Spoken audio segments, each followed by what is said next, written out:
Hi guys! Welcome back to my channel. Today, I'm going to unbox this one. Kaka-receive ko lang kanina. This is Samsung Galaxy Tab A9 Plus 5G. Ito. Another unboxing. Unbox na natin. Doing unboxing.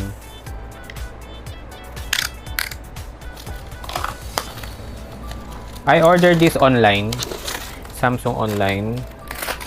Medyo nasanay na ako mag-order doon kaysa sa ibang shop.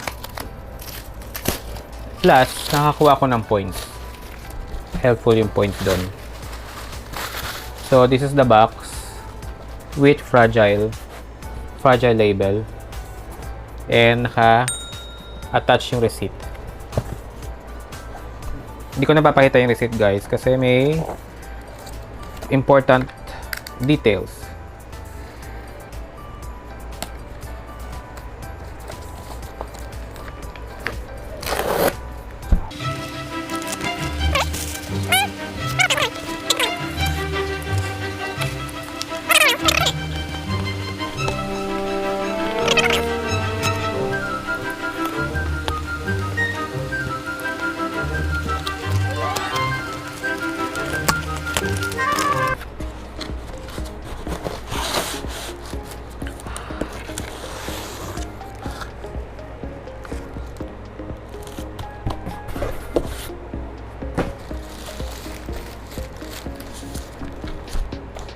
Official receipt. And then, ito na.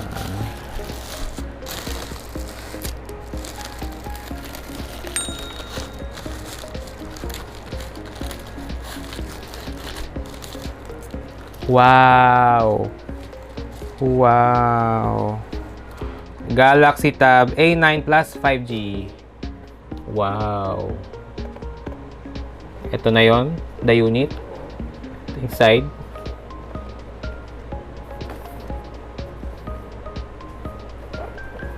And ito yung, I guess this is the keypad. Book cover keypad slim. Ito rin yun. Nipis lang guys. Then, open muna natin to. Set this aside again. Open muna natin to guys. Ito yung seal.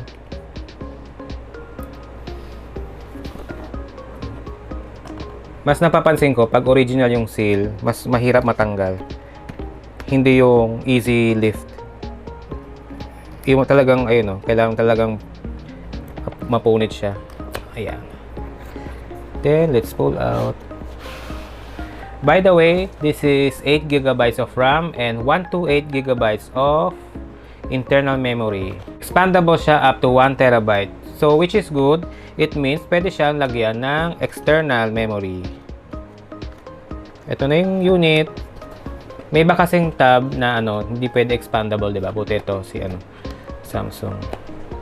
Just yesterday, naglabas ng bagong tab si Samsung, 11. Samsung Tab 11. Well, hindi natin afford. Ito muna. Ayan. Ayan. The reason I got this is mainly because sa 5G connection. Meron akong Tab S7 Plus. Ano siya?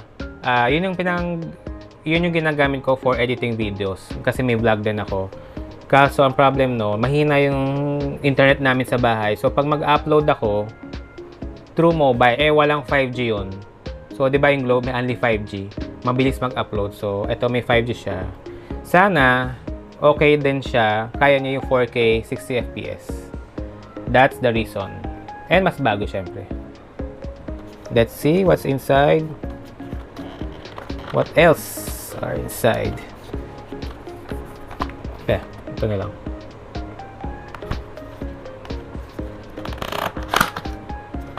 The cable wire. And the SIM ejector pin. Ito. Then ito ang gusto ko. This is free guys. Free. Open din natin.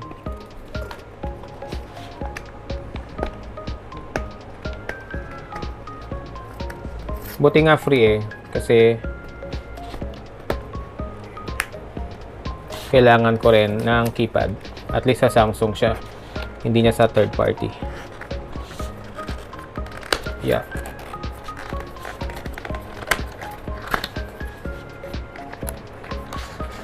Excited, huh? Yeah. Here it is.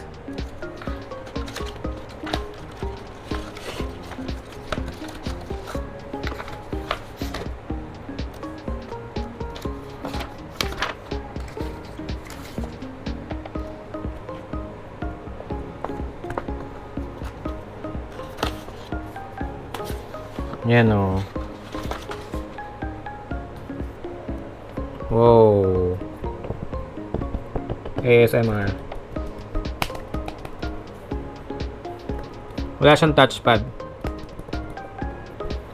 And going back to our tab, this one, this is color silver. Yung camera ito, may sa likod, and sa front this one. Let's turn this on. May power ba guys? Yan. Samsung Galaxy.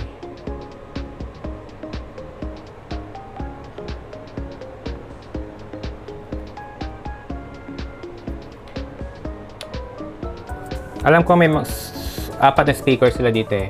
1, 2, 3, 4 na speakers. At dito yung power button, tas volume up and down. Up, down and up. Volume down, volume up. Then, dito yung kakabit mo sa keypad. And for the SIM,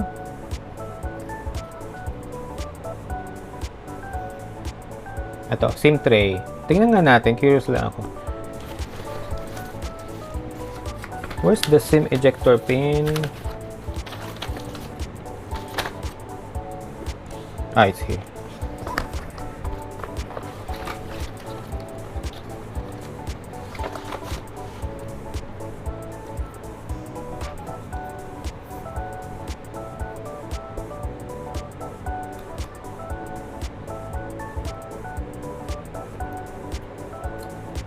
Ito. For the SIM card and the memory card. Balik natin. And wow, of course, meron siyang earphone jack. This one. Diba? Ang ganda. Then, let's attach this one to the keyboard case. Welcome, sabi. Dito yata yan. Yan, magnetize siya. Ay, hindi pala. Dito muna.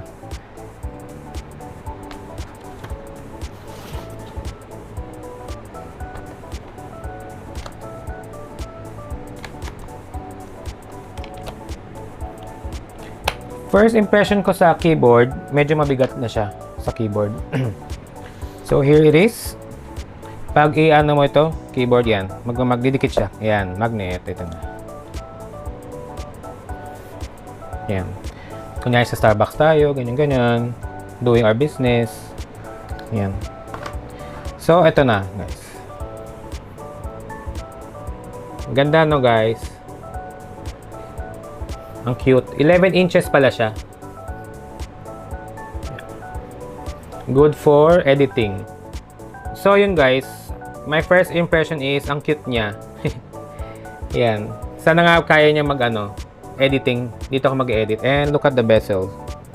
Medyo makapal siya, no? Yan.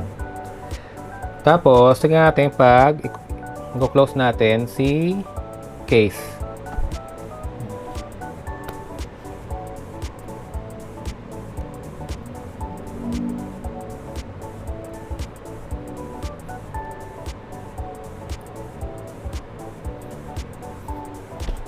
Open. And ito.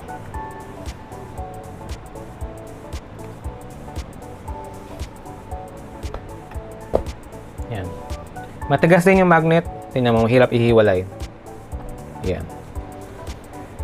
So, let's take a look again sa likod. Ito. Yan. Ito guys, plastic, kung makikita nyo to. And this one is aluminum. Then, yung speaker na sinasabi ko kanina. So, 1, 2. Other side, 3, 4. So, maganda yan. Very surrounding yung ano natin. Surround sound. Pag manonood tayo. And playing games. And guys. And the price of this one as of September 6 is 17,490. Mura lang guys kasi with keypad na. Free keypad. Ito. On Samsung website. So, yun lang guys. See you again next time. Bye!